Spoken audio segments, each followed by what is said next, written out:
صدقے فطر کسے کہتے ہیں؟ اس کا جواب یہ ہے کہ مفتی اعظم حضرت اقدس مولانا محمد کفایت اللہ صاحب رحمۃ اللہ علیہ اپنی کتاب تعلیم الاسلام جلد نمبر 5 صفحہ نمبر 90 پر لکھا ہے کہ فطرے کے معنی روزہ کھولنے اور روزہ نہ رکھنے کے ہیں۔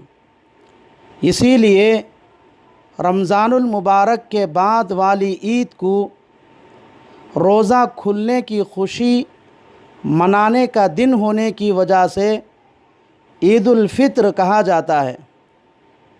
اللہ تعالیٰ نے اپنے بندوں پر رمضان کے ختم پر روزہ کھلنے کے خوشی میں شکریہ کے طور پر ایک صدقہ مقرر فرمایا ہے، اسی کو صدقے فطر یا ہماری زبان میں فطرہ کہا جاتا ہے۔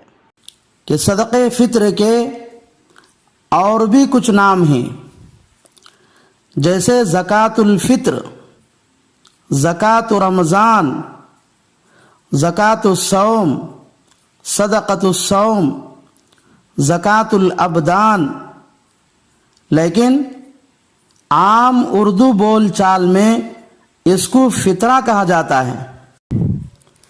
کہ صدقے فطر کی مشروعیت کب ہوئی، یعنی صدقے فطر کا حکم کب ہوا؟ اس کا جواب یہ ہے کہ صدقے فطر کا حکم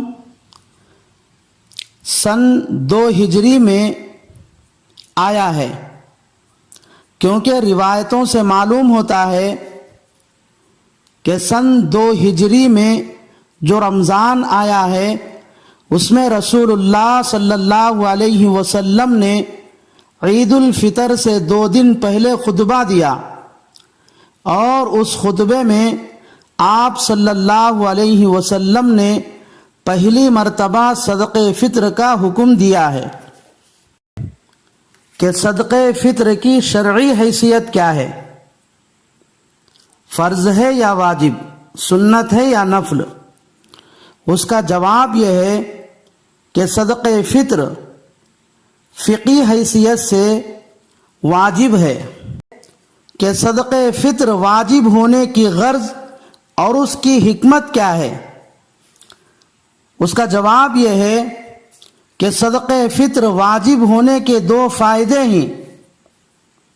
نمبر 1، روزے دار چاہے جتنی بھی کوشش کر لے، روزے کے درمیان کچھ نہ کچھ کوتاہی ہو ہی جاتی ہے، کیونکہ روزے میں کھانے پینے اور روزے کو توڑنے والے کاموں سے بچنا تو آسان ہے، لیکن بیکار باتوں اور فضول کاموں سے بچنا مشکل ہے۔ اس لیے اس طرح کی روزے میں ہونے والی چھوٹی موٹی غلطیوں کو معاف کرنے کے لیے شریعت نے رمضان المبارک کے ختم پر صدقۃ الفطر لازم کر دیا ہے۔ نمبر 2، دنیا میں بہت سارے غریب لوگ ایسے ہیں جو تنگی کی وجہ سے عید کے دن بھی نہ اچھا کھانا پکا کر کھا سکتے ہیں اور نہ اچھا کپڑا خرید کر پہن سکتے ہیں۔ اس لیے رسول اللہ صلی اللہ علیہ وسلم نے ارشاد فرمایا، اغنوہم عن السؤال فی ھذا اليوم، عید کے دن مسکینوں پر اتنا خرچ کرو کہ اس دن ان کو پھر کسی سے مانگنے کی ضرورت نہ پڑے۔ اس لیے رمضان المبارک کے آخر میں صدقے فطر لازم کر دیا گیا۔ مختصر یہ کہ روزوں کے درمیان ہونے والی کوتاہیوں کو دور کرنے اور غریبوں اور محتاج لوگوں کو عید کے دن روزی کا انتظام کر کے عید کی خوشیوں میں شریک کرنے کے لیے صدقے فطر کا حکم دیا گیا ہے۔ چنانچہ ابو داود میں حضرت عبداللہ ابن عباس رضی اللہ تعالی عنہ سے روایت ہے، فرض رسول اللہ صلی اللہ علیہ وسلم زکوٰۃ الفطر طہرۃ للصیام من اللغو والرفث وطعمۃ للمساکین۔ پہلا مسئلہ یہ ہے کہ صدقے فطر ادا کرنے کا وقت کیا ہے؟ اس کا جواب یہ ہے کہ صدقے فطر عید کے دن صبح صادق ہوتے ہی واجب ہے،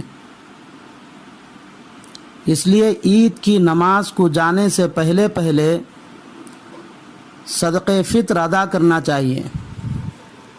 اگر عید کی نماز سے پہلے ادا نہ کرے تو عید کی نماز کے بعد ضرور ادا کرے، ورنہ واجب چھوڑنے کا گناہ ہوگا۔ دوسرا مسئلہ یہ ہے کہ صدقے فطر عید آنے سے پہلے ادا کیا جا سکتا ہے یا نہیں؟ اس کا جواب یہ ہے کہ عید کے پہلے رمضان ہی میں صدقے فطر ادا کیا جا سکتا ہے۔ چنانچہ ابو داود شریف میں روایت ہے، حضرت عبداللہ ابن عمر رضی اللہ تعالی عنہما عید سے 2 دن پہلے ہی صدقے فطر ادا کرتے تھے، اور یہ مناسب بھی معلوم ہوتا ہے کیونکہ غریب لوگ عید سے پہلے ہی ضرورت کی چیزیں خرید سکتے ہیں۔ چنانچہ یہ مسئلہ عالمگیر جلد نمبر 1 صفحہ نمبر 190 پر 2 پر لکھا ہے، وَإِن قَدَّمُوهَا عَلَى الْفِطْرِ جَازَ۔ تیسرا مسئلہ یہ ہے کہ صدقے فطر میں کیا کیا چیزیں دے سکتے ہیں؟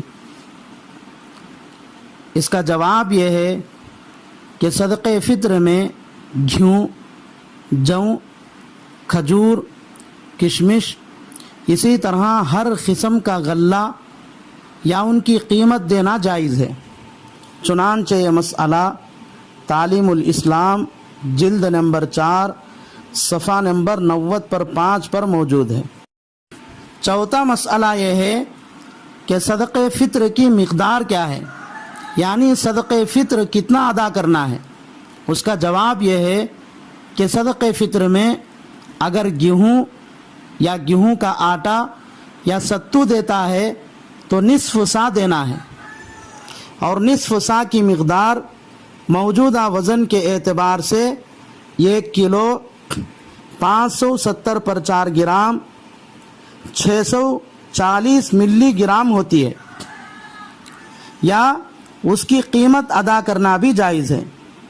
اور اگر صدقے فطر میں کھجور، کشمش، جو یا دیگر اناج، چاول، چنا وغیرہ دیتا ہے تو 1 سا ادا کرنا ہے، اور 1 سا کی مقدار موجودہ وزن کے اعتبار سے 3 کلو 140 پر 9 گرام 280 ملی گرام ہوتی ہے، یا اس کے بقدر قیمت ادا کرنا بھی جائز ہے۔ چنانچہ یہ مسئلہ ایضاح المسائل صفحہ نمبر 90 پر 8 پر موجود ہے۔ پانچواں مسئلہ یہ ہے کہ صدقے فطر میں کون سی قیمت کا اعتبار ہے، بازار کی قیمت کا یا کنٹرول یا راشن کی دکانوں کی قیمت کا؟ اس کا جواب یہ ہے کہ صدقے فطر میں بازار کی قیمت کا اعتبار ہے، راشن یا کنٹرول کی دکانوں کا اعتبار نہیں ہے۔ چنانچہ یہ مسئلہ فتاوی رحیمیہ جلد نمبر 3 صفحہ نمبر 113 پر ہے۔